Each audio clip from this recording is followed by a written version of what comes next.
다시 한번 인사하겠습니다. 부활하신 주님을 믿음으로 바라봅시다. 우리 주제를 믿음으로 같이 읽겠습니다. 시작.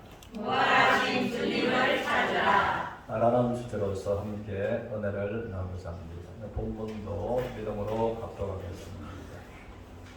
시작.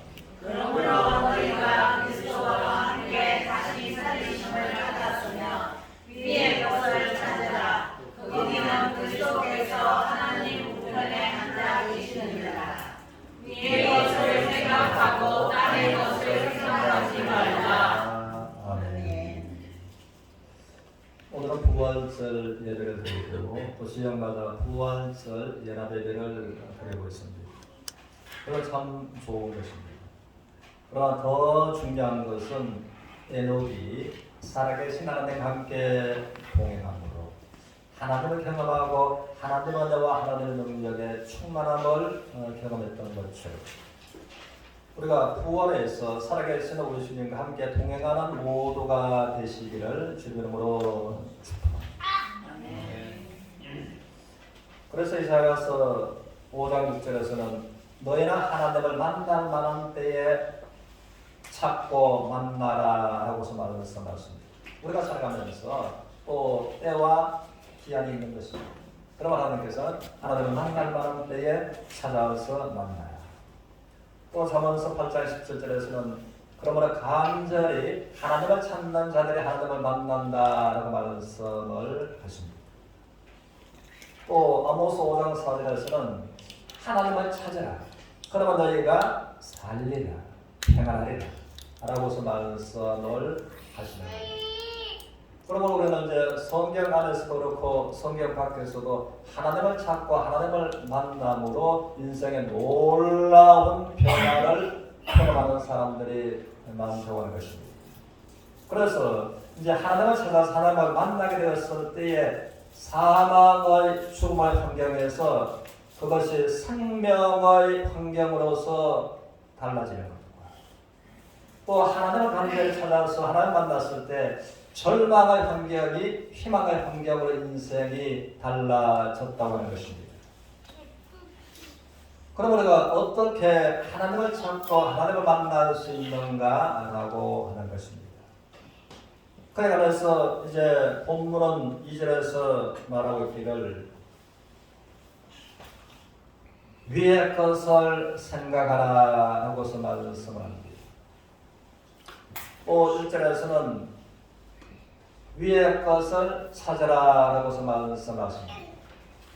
그럼 우리가 하나님을 만나기 위해서는 내 인생에 하나님을 알미암는 변화와 하나님을 알미암는 위로와 하나님을 알미암는 은혜와 역사가 있기를 우리가 원한다면 위의 것을 생각하고 위에 계신 예수를 찾아야만 되는 것입니다.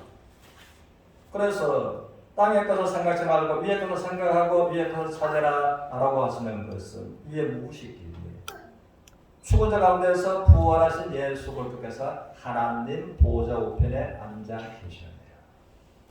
우리가 믿음으로 부활하신 예수를 찾고 믿음으로 부활하신 예수를 만났을 때에 우리에게 인생의 환경에 놀라운 변화가 일어나는 것입니다. 부활하신 주님은 시간과 공간을 초월해서 계시고 역사하시는 것입니다. 그래서 10편의 84편을 통해서는 하나님을 태양과 같다라고 해서 한 부분을 말씀하십니다. 그 태양을 하나님께서 만드신 것입니다. 물론 태양은 하나인데 태양이 충천에 떠오르면 온 세상을 비추는 것입니다. 미국의 태양이 다르고 우리나라의 태양이 다른 것이 아닙니다. 또 아프리카의 태양이 다르고 우리나라의 태양이 다른 것이 아닙니다. 이 태양은 동일합니다. 이 태양 하나가 온 지구 전체를 비추고 영향을 주고 있는 것처럼 그것처럼 하나님께서도 하나님은 한 분이시지만 하나님은 어디든지 계시는 편재하신 하나님으로 하나님께서 모든 사람에게 은혜와 사랑을 때로 능력을 골고루 베푸시는 하나님이시다라고 말씀을 하시는 겁니다. 그러면 우리가 그 하나님을 찾고 그 하나님을 만났을 때 하나님 말미암는 인생의 위로와 축복을 경험하는 모두가 되시기를 주님의 이름으로 축원합니다. 히브리서 1장 3절에서 같이 읽겠습니다. 시작. 이는 하나님의 영광의 광채시여 그 본체의 형상이시라. 그의 능력의 말씀으로 만물을 붙드시며 죄를 정결하게 하는 일을 하시고 높은 곳에 계신 지극히 크신 이의 우편에 앉으셨느니라.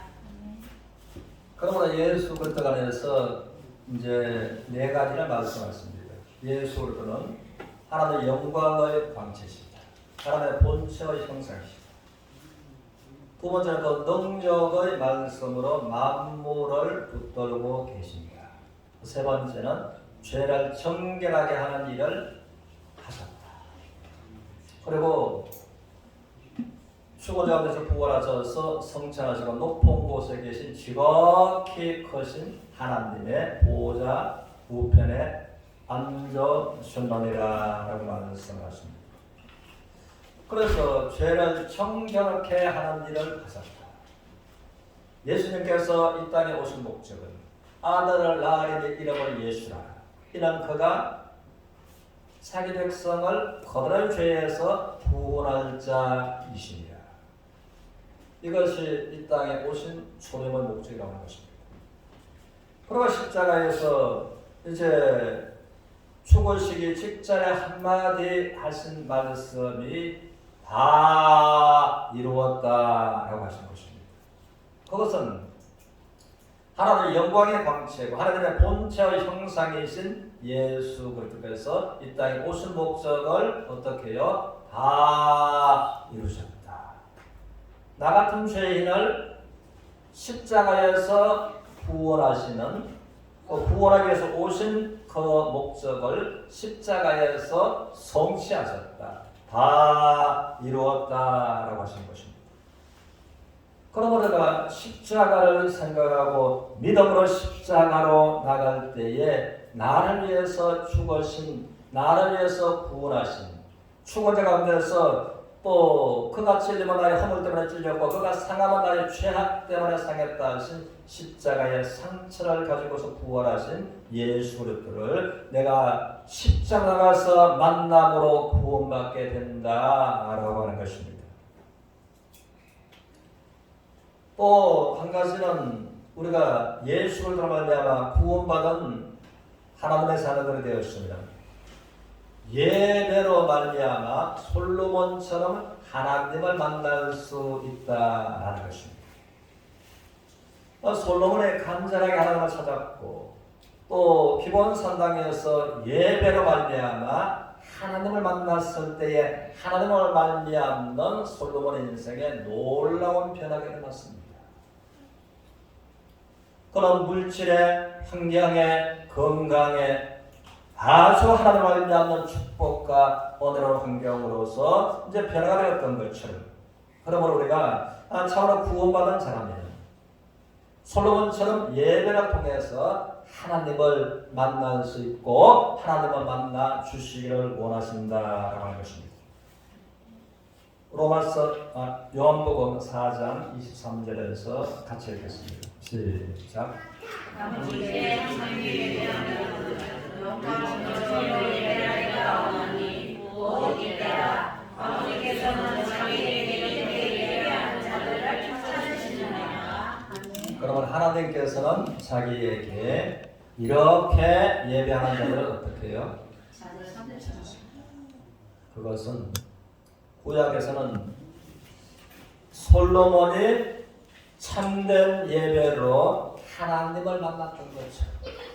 하나님은 너희들도 솔로몬처럼 진정한 예배로 나를 만나기를 원한다라고 말씀하시고 그러면 하나님께서는 이렇게 솔로몬처럼 경건한 마음으로 자세로 하나님 앞에 예배하는 자들을 찾으신다라고 말씀하고 계신다는 것입니다.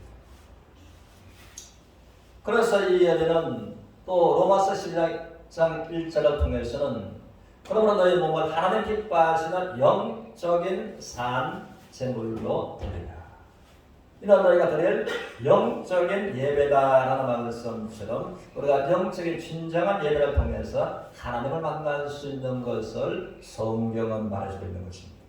자, 24절도 보겠습니다. 같이 읽겠습니다. 시작. 하나님은 영이시니 예배하는 자가 영과 진리로 예배할지니라. 아멘. 그래서 하나님은 또 자기에게 예배하는 자들을 찾으시고 예배를 통해서 하나님을 만나기를 원하시고 하나님의 예배를 통해서 만나 주시기를 원하시는 하나님께서 그럼 하나님은 영이시니 예배하는 자가 무엇으로 예배할지니라? 영과 진리로 우리가 예배함으로 예배를 통해서 하나님을 만날 수 있다는 것입니다. 그럼 영과 진리로 라는 것은 무슨 말이냐면은 이제 개역 성경에는 신령과 진정으로 예배하는 자들이라고 되어 있는 것입니다. 신령과 진정, 영과 진리 그렇게 번역이 되는데 이것은 이제 진리를 깨달은 자들이에요. 진리를 깨달은 자들이에요. 복음의 진리를 말미암아 내가 완전한 구속, 완전한 구원을 받은 사람. 성령 안에서 드리는 예배를 영과 진리로 예배한다는 것입니다.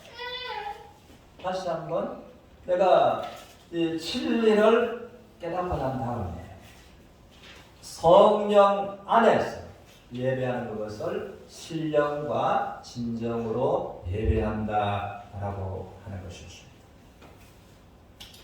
그럼 우리가 이제 진리를 깨닫는다고 하는 것은 내가 꼭 길이요 진리요 생명이니 진리 대신 예수를 내가 인격적으로 알고 만나는 것입니다.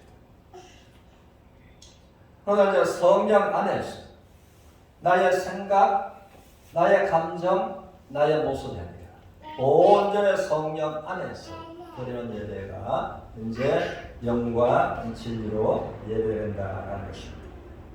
그러므로 이제 초대 교회는 예배로 말미암아 종종 하나님을 만나고 하나님 말미암아 위로와 역사와 은혜를 경험하면서 살아갔다라고 하는 것입니다. 우리 사도행전 2장 42절에서 보겠습니다. 같이 읽겠습니다. 시작. 그는 이사회의 가르침을 받아 서로 교배하고 떡을 떼며 오직 기도를 힘쓰니라. 사람마다 두려워하는데 사도들로 말미암아 기사와 표적이 많이 나타나니. 여기서 보니까 이제 43절에서는 사도들로 말미암아 기사와 뭐가 어떻게 나타나고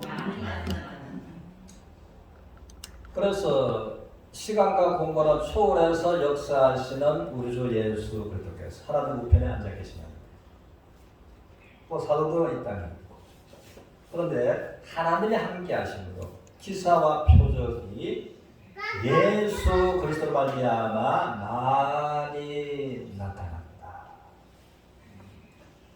그러므로 이것을 이제 하나님을 만난 하나님을 경험한 결과에 관해서 이제 성경은 말하고 있는 것입니다. 그러므로 초대교회 성도들은 이제 이것이 예배를 통해서 하나님을 만났으므로 다시 말하자면 신령과 진정으로 예배했으므로 하나님을 만났고 하나님을 의미하는 표적과 기적이 많이 일어나는 것을 이제 느꼈다고 하는 것입니다. 표적과 기적은 대체로 병 고치는 데 나타났습니다. 환경에도 병들어 있는 환경에도 놀라운 평강으로 열매맺는 쪽으로 나타났던 것입니다. 그러면 이제 예배를 통해서 어떻게 신령과 신정으로 예배했는가 하면 41절에 그들의 사도의 가르침을 받아 서로 교제하고 뭘 떼고 떡을 떼고 여기서 떡을 떼는 이것이 성찬 예입니다. 성찬 예배로 우리가 성찬 예배를 통해서 신령과 진정으로 예배하는 성찬 예배를 통해서 하나님의 임재를 강하게 느끼고 하나님을 찾고 만날 수 있고 이런 하나님의 표적과 기적을 경험하는 모두가 되시기를 주님의 이름으로 축복합니다. 그런 사도행전 20장 7절에서도 같이 읽겠습니다. 시작. 저희가 먼저 보고 그 주간 첫날이니까 주일이죠. 토요일날 안식일이 지나가고 그 주간 첫날에 주일날 모였는데 우리가 뭘 때려야 모였다. 그래서 초대교회 성도들이 가장 우선적으로 먼저 성찬 예배를 통해서 신령과 진정으로 예배하고자 하는 마음과 경건한 생각, 마음, 자세. 그리고 신령과 진정으로 성찬 예배를 통해서 떡을 때리하여 모였다. 그런데 거기에 누가 함께 있다고요? 바울이, 위대한 사도 바울이 이스라엘에 있습니다. 그런데 오늘날 보는 것 같으면 이제 우리나라에서도 유명한 이름 있는 목사님이 떴다 하면 그 지역에 많은 사람들이 모여요. 그 유명한 우리나라의 목사님이 더 유명하겠어요? 사도 바울이 더 유명하겠어요? 애들 문자가 잽이 안 되지요. 그 이름 있는 세계적인 목사님이 할지라도 사도 바울과는 비교가 안 돼요. 그런데 이제 사도 바울이 왔어요. 사도 바울이 왔는데 사도 바울이 왔으므로 사도 바울의 명설교를 들으려고 병 고치는 은사가 있는 사도 바울과 하여금 안수 받으려고서 모였다. 떡을 때리고 모였다. 분명하게 번째가 뭐가 문제라요? 우리가 떡을 때리하여 모였다니. 그러면 진정으로 정말 떡과 잔을 중심을 하는 이 성찬 예배를 통해서 얼마나 사모했고 성찬 예배를 통해서 하나님을 만나기를 이들은 소원하면서 간절한 마음으로 준비하는 마음으로 경건한 마음으로 예배에 참석했다라고 하는 것입니다. 우리가 어디 이런 마음이 있기를 원합니다. 그랬을 때에 바울이 이튿날 떠나고자 하여 그들에게 강론하였으되 말을 평중까지 계속하며 그래서 이제 은혜가 너무 충만해서 처자로 시간을 가지고 그러다 보니까 유두라고 하는 젊은이가 2층에서 졸다가 떨어져서 죽었습니다. 죽었으니까 다른 방법이 없습니다. 그러나 여기에서 또 예배를 통해서 하나님을 경험하는 것입니다. 떨어져 죽은 유두고가 이제 하나님을 예배를 통해서 이제 경험함으로 하나님의 임재가 강하게 역사함으로 죽은 유두고가 살아난 것입니다. 그런 통해서 이제 예배드리는 이 초대교회 성도들이 죽은 유두고를 통해서 그가 하나님의 능력으로 다시 일어난 것을 통해서 말할 수 없는 기쁨과 위로를 받았다라고 해서 성경은 말해주고 있습니다. 그래서 우리 모두가 다시 한번 성찬예배를 통해서 신령과 진정으로 성찬예배를 생각하고 대하고 이 예배 시간을 통해서 그 하나님을 경험하는 모두가 되시기를 주님의 이름으로 축복합니다. 그래서 성찬 예배의 축복을 성경은 이렇게 말합니다. 고린도전서 11장 23절에서 25절을 보겠습니다. 11장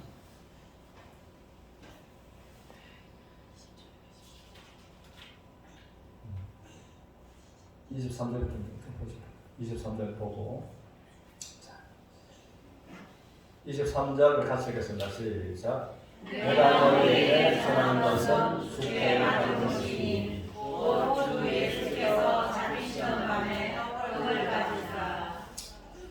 그 다음에 제가 읽겠습니다. 축사하시고 떼어 이르시되 이것은 너희를 위하는 내 몸이니 이것을 행하여 나를 기념하라 하시고 시고에 또한 그와 같이 잔을 가지시고 이르시되 이 잔은 내 피로 세운 새 언약이니 이것을 행하여 마실 때마다 나를 기념하라 하셨으니. 그러므로 이제 이에 관해서 사도 바울은 예수님께서 십자가에 고난받으실 때 그때는 사도가 아니었습니다. 죄를 말미암아 멀리 떠나서 마음으로부터 하나님과 원수가 되었던 사도 바울이었습니다. 그런 자들이 저와 여러분들처럼 이제 사도행전 9장에서 회심하고 인격적으로 예수를 만나고 예수를 만나며 구원받은 사람이 되었습니다. 그리고 인생의 복음으로 완전하게 변화되고 달라지고 그가 이제 사도로 부름을 받게 된 것입니다. 그래서 이제 마지막 유월절을 드실 때 십자가 달리기 전날 밤에 제자들한테 하셨던 똑같은 말씀을 우리 주님께서 친히 또 하나님이시니까 사도 바울한테 말하는 것입니다. 이 떡은 내 몸이다. 내 몸이 또 떠들고 찢어지는 것처럼 상하고 지키고 십자가에 못 박힙니다. 그리고 이 잔은 내 피다. 라고서 말씀하지. 많은 사람의 죄를 위하여 흘리는 바 언약의 피 고난 피다. 그래서 이 떡은 예수님이 십자가에서 고난 받으신 것을 이제 말하는 겁니다. 우리가 사진이 그 사람의 실물이 아니라 사진이 그 사람을 말하는 거죠. 사진을 보면 그 사람의 생각과 그 사람의 이제 감정들이 떠오르는 거죠. 이 떡을 통해서 십자가에서 고난받으신 채찍에 맞으신 예수 그리스도를 깊이 생각하고 찬양하는 것입니다. 또 이 잔을 볼 때에 피 흘림 없으면 죄사함이 없다 하시니 나의 죄를 위해서 마지막 피 한 방울까지 다 흘려주신 십자가를 고난받으시고 붉은 보혈을 흘리신 그 예수님을 생각하면서 온전히 성령 안에서 예수님의 온전한 고난과 온전한 피 흘리는 그 보혈에 믿음으로 감사함으로 참여하는 것이 성찬 예배인 것입니다. 그런데 고린도 교회는 이제 시간이 지나다 보니까 이것을 형식으로 건성으로 성찬 예배를 드리게 되었습니다. 자, 우리 11장 27절 29절 없어요? 27절에서 29절은 제가 큰 소리를 갖으니까 귀를 빌려주고 잘 들어주십시오. 그러므로 누구든지 주의 떡이나 잔을 합당하지 않게 먹고 마시는 자는 주의 몸과 피에 대하여 죄를 짓는 것이라.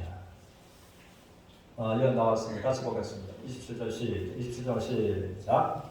그러므로 누구든지 주의 떡이나 잔을 합당하지 않게 먹고 마시는 자는 주의 몸과 피를 대하여 죄를 짓는 것이라. 이걸 먼저 보고, 그래서 성찬 예배를 통해서 하나님을 만날 수 있습니다.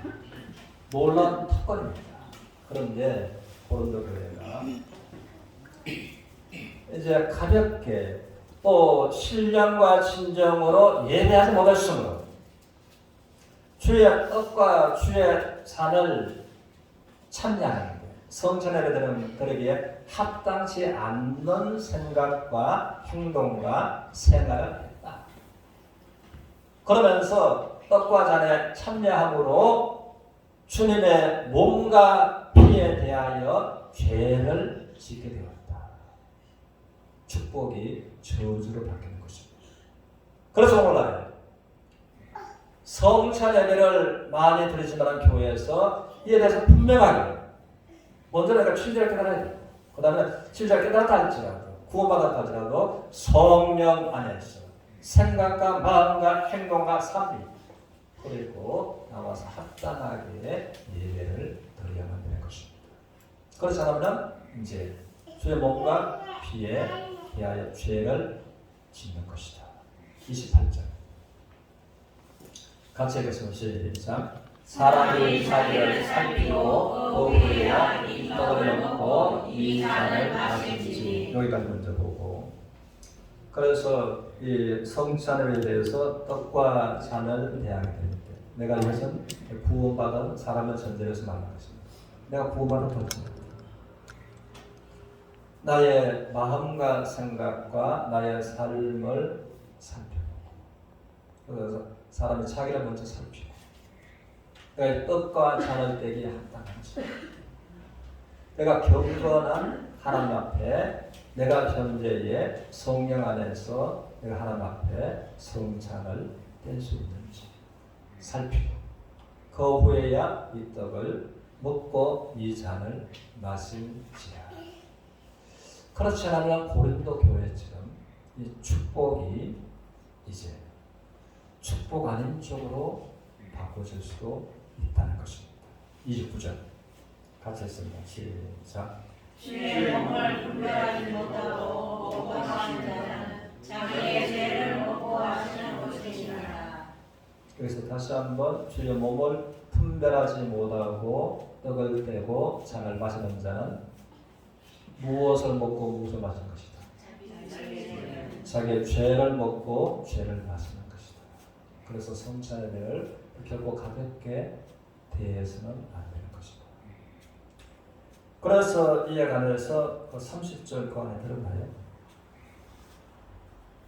자, 30절 같이 했습니다. 시작. 너희 중에 약한 자와 병든 자가 많고 잠자는 자도 적지 아니하니. 그래서 고린도 교회는 이제 신분으로는 성찬 예배에 참여할 수 있는 놀라운 신분입니다. 성찬 예배에 참여하게 합당치 아니한 생활들을 하고 있었습니다. 그러므로 너희 중에 어떤 자가 있고 약한 자가 있고, 그 다음에는 어떤 자가 많고 병든 자가 많고. 그래서 성찬 예배를 통해서 자기의 죄를 먹고 마신 결과로 강한 것이 약해지고, 또 병든 자가 어떻게? 적다 많다? 병든 자도 많다.